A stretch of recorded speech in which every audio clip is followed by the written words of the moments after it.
Good day guys, kumusta? Ngayon po ay tuturo ko sa inyo kung paano mag-register ng ating SIM card.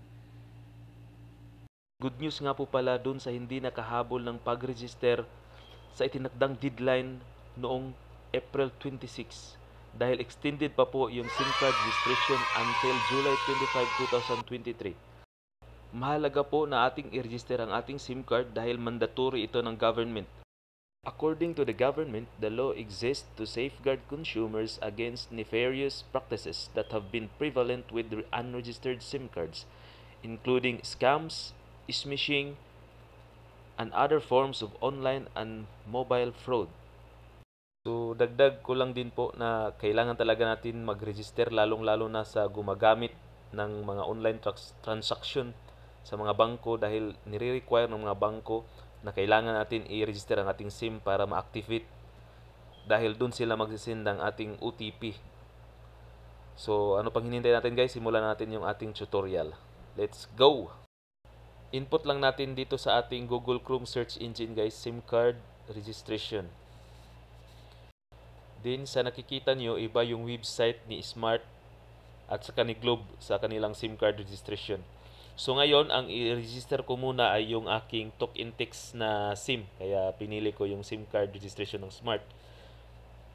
Register your SIM in 3 easy steps. So scroll down lang natin guys. Have your phone ready. You will receive an OTP when you enter your mobile number below. Dapat siguraduhin natin na may signal yung ating SIM guys para mabilis yung process dahil magre-receive tayo ng OTP. So dito guys, input lang natin yung ating mobile number.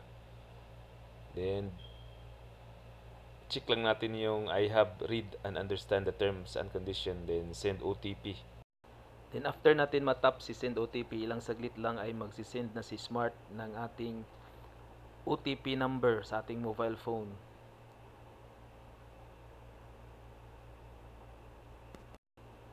So ayan na nga guys, may message na si Smart.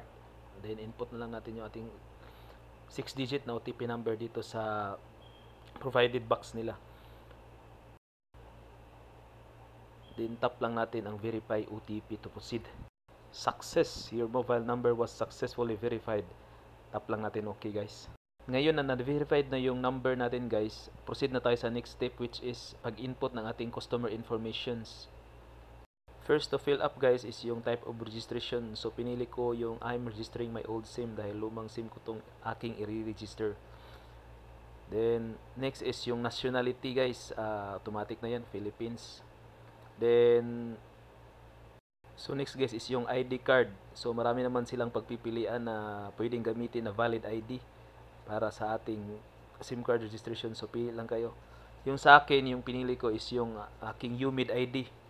Next is yung ID card verification. So tap lang natin tong tick photo guys para picturean na natin yung ating ID card.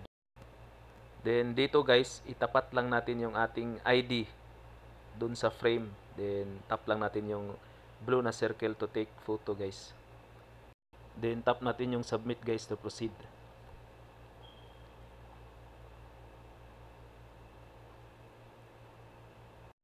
Then next guys is itong face scan. So advice lang guys, sundin lang natin tong tips na provided nila para mas mapabilis yung ating process.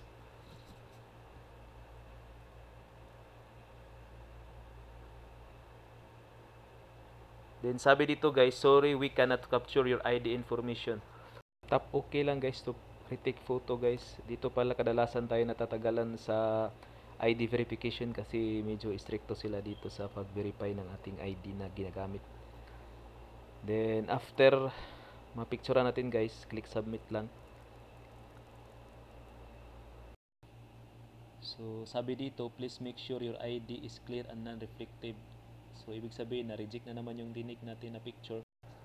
Tap lang natin yung retry guys para makatik tayo ulit. So ang ginawa ko dito, dahil siguro sa reflection ng light kaya hindi siya masyadong klaro. So kinuha ko na lang yung hinawakan ko na lang yung ID para hindi siya matapat sa ilaw. Then take a pic lang guys at saka submit natin. Sana tanggapin na ni Smart.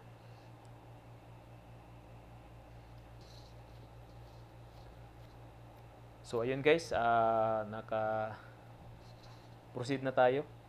So next naman is yung face verification. So your ID was successfully scanned. So ayun guys, tinanggap na ni Smart yung ating ID pic. So tap OK lang guys to proceed. So balik tayo dito sa customer information guys. I-verify, i-check lang natin yung mga information kung meron pa ba tayong kailangan i-fill up guys.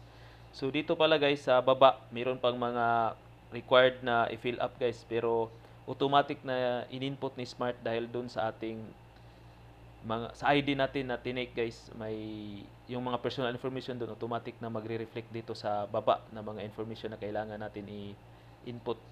I-verify na lang natin guys kung tama ba yung information na in-input ng system.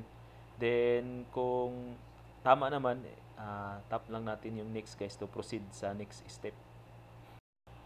Next step guys is yung address information. So i-fill up na naman natin yung mga required na box, to fill up box ni system.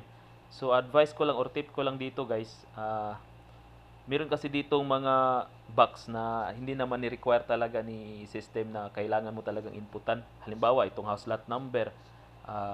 Halimbawa, hindi mo alam yung lot number nyo, house, hindi naman ni-require talaga or optional lang to guys kung gusto nyo fill-upan. So, ang required talaga ni Smart na fill-upan is yung may mga asterisk na pula guys. Tulad nitong sa baba, dito sa province or city municipality. So, kailangan talaga nyo i-fill up yan. Yung may pulang asterisk lang guys, yung fill upan natin para mas madali. Pero depende yan sa inyo kung alam nyo naman yung address nyo or yung mga house lot number, street number, o pwede nyo rin i-fill up yan. Then after nyo fill upan guys, scroll down lang natin guys. Dito sa nakikita nyo alternate contact information. So optional lang to guys kung gusto nyo fill upan. So dito alternate contact number at saka email address. So sa akin guys, hindi ko na fill upan yung alternate contact number. Sa akin lang yung inimputan ko is yung email address para mag-notify din si Smart doon sa aking email address. Then tap next lang to proceed. Dito sa summary guys, ito yung mga in-input natin kanina doon sa personal information at saka sa address information. I-double check lang natin. Then dito sa baba guys, i-check lang natin tong I hereby attest that I personally accomplished the registration kung okay na lahat ang finilapan natin, kung walang mali. Then dito sa ibaba, mayroon pa tong would you like to receive customized offers from us? So optional to guys, nasa sa inyo lang kung i-check nyo to. So sa akin, hindi ko na lang to chinik. Then proceed na lang ako sa next step. Ayan na guys, congratulations, you have successfully registered to your SIM. Tsaka automatically na nag-message si Smart sa atin to congratulate na na-register na yung SIM natin. Dito sa ibaba guys, may sabi, please keep this control number as this will serve as your certificate of registration. I-keep lang natin to na control number guys, baka someday magamit natin to for verification purposes. So open lang natin yung text message ni Smart guys.